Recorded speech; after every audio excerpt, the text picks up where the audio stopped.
3 दिन से आप चौहान साहब को सुन रहे हैं, आज डॉक्टर साहब को सुना, तो साधना तो सबको समझ में आ गई होगी।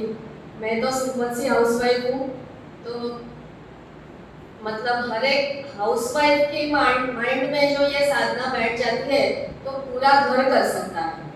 क्योंकि अगर पति देव को साधना समझ में आ गई तो पत्नी को घर जाके वो बताएंगे तो पत्नी बोलती है ये क्या नया सीख के आया, मेरा काम बढ़ा दिया, ये सिंपल सी रसोई में बनाती थी वही ठीक थी। इसलिए हम ऐसा बोलते हैं कि कोई भी सेमिनार में आप दोनों साथ में जाओ, क्योंकि हम अपने कानों से जब तक सुनते नहीं हैं तब तक हमारे माइंड में नहीं बैठती है साधना। क्योंकि साधना करनी इम्पॉसिबल नहीं है, लेकिन थोड़ी मुश्किल तो है। क्योंकि हम नए सिरे से जब शुरू करते हैं तो हमारा शरीर भी अंदर से जवाब देता है कि ये क्या कर दिया, सुबह से चाय कॉफ़ी नाश्ता ये सब की आदत थी, तो सुबह का 6 घंटे का फास्टिंग करने को बोला है, तो ये 6 घंटे का फास्टिंग हो गया तो शरीर में कुछ जाएगा नहीं, तो कुछ ना कुछ तो शरीर हमारा जवाब देगा ही। तो मतलब हीलिंग क्राइसिस तो आती ही है, लेकिन वो हमको थोड़ी बहुत सहन करनी पड़ती है। लेकिन ये हीलिंग क्राइसिस में और कुछ ज़्यादा होता नहीं है, मतलब थोड़ा सा बुखार फीवरिश लगता है और उल्टियाँ वॉमिटिंग सेंसेशन होता है और लूज मोशंस होते हैं, बाकी कुछ होता नहीं है। मतलब छोटे बच्चों को जो होता है इन्फेंट को वही होता है, इससे ज़्यादा कुछ मतलब डायबिटीज़ है या बड़े बड़े रोगों के जो नाम है वो कुछ हमारे शरीर में होते नहीं है ये साधना करने से। और एनडीएस के जो 3 पिलर हैं, फास्टिंग, ग्रीन जूस और एनीमा, ये हम 3 फॉलो करेंगे अच्छे से तो हमको यहाँ रिजल्ट मिलने ही मिलने वाला है। मतलब यहाँ रिजल्ट मिलने के लिए ये साधना करनी जरूरी है। और यहाँ डॉक्टर तो नहीं गारंटी देते, लेकिन चौहान साहब और ये साधना हमको गारंटी देती है कि आपके सारे रोग मिट जाएंगे। सिर्फ आप कितने % करते हो उतना रिजल्ट आपको मिलता है। शिविर में तो सबको मजा आता है, क्योंकि धरती बहन सब सुबह से शाम तक सब कुछ खिलाती है, घर अपने घर जाके हमको बनाना पड़ेगा। और जिनको बनाने की आदत नहीं है उनको थोड़ी मुश्किलें आती हैं, लेकिन अगर माइंड में साधना बैठ गई है तो हम घर जाके भी बना सकते हैं। और खास मैं बताऊं कि लेडीज को जब साधना मन में बैठ गई ना तो उनके घर के सारे बूढ़े बच्चे सब करते हैं। मैंने 2015 से साधना शुरू की। मुझे मेरी फ्रेंड ने बताया कि ऐसी कुछ नई सिस्टम चालू हुई है जिसमें दवाई नहीं लेनी पड़ती है। तो मुझे एक्चुअली दवाई लेना ज़्यादा पसंद नहीं था, तो मुझे ऐसा लगा कि अरे वाह, दवाई नहीं लेनी है तो ये करने में क्या प्रॉब्लम है। फिर मैंने चौहान साहब के पूरे पुराने वीडियो सुने और वीडियो सुनने के बाद पता तो चल गया कि इसमें ऐसी कोई साइड इफेक्ट वाली बात तो है नहीं, पूरा नेचुरली खाना है। इसमें नेचुरल ORS मुझे जो डॉक्टर देते हैं वही लेना है, ओरिजिनल, रीजनल और सीजनल। तो उसमें सारा नेचुरल खाना है तो उसमें दवाई कहाँ आई। तो मैंने तो शुरू कर दिया और मेरा तो वेट शुरू से ही ऐसी हूँ मैं पहले से। तो मुझे घर से पहले सबने विरोध किया कि तेरा तो वजन कहाँ ज़्यादा है, तुझे कोई शायद बीमारी कहाँ है, तो फिर क्यों तू इसमें पीछे पड़ी है, तेरा काम कितना बढ़ेगा। तो लेकिन मेरी मम्मी ने मुझे सपोर्ट किया, तो मैं और मेरी तब उसकी एज 75 थी, अभी 82 की है, तो वो बोली कि मैं तेरे साथ करूँगी।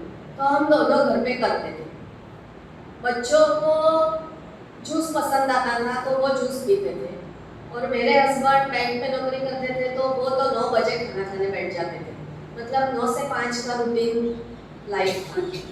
तो वो बोले कि उनको एनीमा ज़्यादा गले पड़ गया, मतलब वो साइंस के स्टूडेंट थे तो उनको एनीमा ज़्यादा मन में बैठ गया कि नहीं, ये सिस्टम करने जैसी तो है, मैं रिटायर होने के बाद करूँगा। अभी मेरे घर में सुबह की रसोई नहीं बनती है, सुबह चूल्हा ही नहीं जलता है, कोई चाय नहीं पीता, ब्रेकफास्ट नहीं करता। हम सुबह से लेकर शाम तक यही खाना खाते हैं। शाम को रसोई बनाती हूँ क्योंकि दोनों टाइम हमें कच्चा नहीं खाते हैं हम लोग, क्योंकि उसमें बहुत वेट लॉस होता है, क्योंकि थोड़ा प्रेजेंटेबल भी दिखना चाहिए, इसलिए दोनों टाइम कच्चा तो नहीं खा रहे हैं। लेकिन वन टाइम से भी सबको बड़े अच्छे रिजल्ट मिल रहे हैं। मेरे बेटे को बहुत सर्दी रहती थी, मैंने क्या किया, सिर्फ उसका दूध बंद कर दिया। मैंने उसे बोला कि तू दूध बंद कर दे, जूस पीना शुरू कर दे, तो उसे कुछ भी नहीं करना पड़ा, उसकी सर्दी खांसी मिट गई। तो ऐसे ऐसे सबको मतलब खुद को रिजल्ट मिलते हैं तो तभी इस पर विश्वास बैठता है। इसलिए वो सेल्फ एक्सपीरियंस करने वाली बात है। ये कोई किसी को कितना भी समझाए ना, लेकिन मन में बैठता नहीं है जब तक आप तीनों पिलर आप खुद एक्सपीरियंस नहीं करते। फास्टिंग का बोलते हैं हम लोग, सब बोलते हैं कि मैंने तो कभी उपवास किया ही नहीं है, मैं नहीं कर सकती हूँ। तो लेकिन मन में ठान ली है कि चौहान साहब ने बताया है कि 6 घंटे फास्टिंग करना है, मतलब करना है। तो 12 बजे से पहले अगर 11 बजे आपको भूख लगती है तो ग्रीन जूस 1 घंटा पहले पी सकते हो, ऐसी कोई बात नहीं है। लेकिन जब तक फास्टिंग नहीं करते हो तो ग्रीन जूस का मज़ा नहीं आता है। ग्रीन जूस नहीं पीते हो तब तक और एनिमा नहीं लेते हो तो सिस्टम का मज़ा ही नहीं आएगा। और ये तीनों जब तक साथ में करने का मन कर जाए ना, तभी साधना शुरू करना। जब मेंटली आप एक्चुअली फिट हो जाओ, मेंटली मतलब दिमाग से तैयार हो जाओ कि नहीं अभी मैं कर सकती हूँ, जब तक ऐसा कुछ शंका है ना मन में, तब तक चौहान साहब के वीडियो देखते रहना, तो आपके मन में ज़्यादा वो साधना बैठ जाएगी। इसमें मतलब स्टेप बाय स्टेप आगे जाने की ही बात है। कोई जल्दी मत करना, जल्दी करने जाओगे तो साधना कब छूट जाएगी पता नहीं चलेगा। फिर हमको ऐसा लगता है कि रिजल्ट नहीं मिलता, हम तो 6 महीने से कर रहे हैं, 6 साल से कर रहे हैं, क्योंकि इसमें गाड़ी पटरी पर से तो बहुत जल्दी उतर जाती है। लेकिन क्योंकि हमको नेगेटिव बताने वाले बहुत सारे हैं, अगर किसी का वजन जल्दी उतर गया तो वो बोलेंगे थायराइड चेक करा ले, डॉक्टर के पास जाके आ, इतना वजन कम हुआ तो नहीं चलेगा, ऐसा कुछ हमारे मन में आता है। फिर हमको ऐसा लगता है कि हम जो कर रहे हैं वो ठीक कर रहे हैं या नहीं कर रहे हैं। तो ऐसा कुछ जब भी मन में आए तो डॉक्टर साहब भट्टचंद्र को फ़ोन कर लेना या चौहान साहब के वीडियो देख लेना, तो आपका मन तुरंत स्टेबल हो जाएगा और फिर से साधना में जुड़ जाओगे। और मैंने 2015 से शुरू की है, लेकिन मुझे याद नहीं है मैंने कब दवाई ली 7 सालों में। तो सबको प्रणाम। और मोबाइल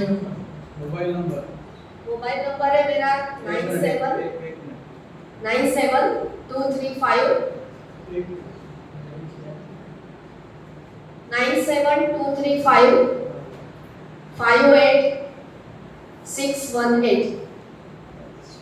मुझे मतलब शादी हुई तब से खाना बनाने का बहुत शौक था।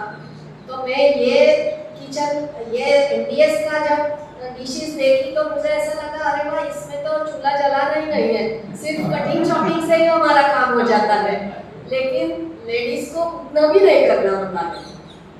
बड़ौदा में हो तो सुनील भाई की टिफिन सर्विस तो है ही, लेकिन बड़ौदा से बाहर हो तो आपको घर पे ही करना पड़ेगा। और इसमें किसी की राह नहीं देखनी है, मतलब मेरी पत्नी कर देगी तो मैं करूँगा या मेरे पतिदेव ला के देंगे तो मैं करूँगी। हमें खुद ही साधना में आगे बढ़ना है, क्योंकि हमें अपने शरीर के लिए ही करना है, किसी के लिए करना नहीं है। क्योंकि हमको बीमार नहीं पड़ना है, इतना ही याद रखना है। ठीक है।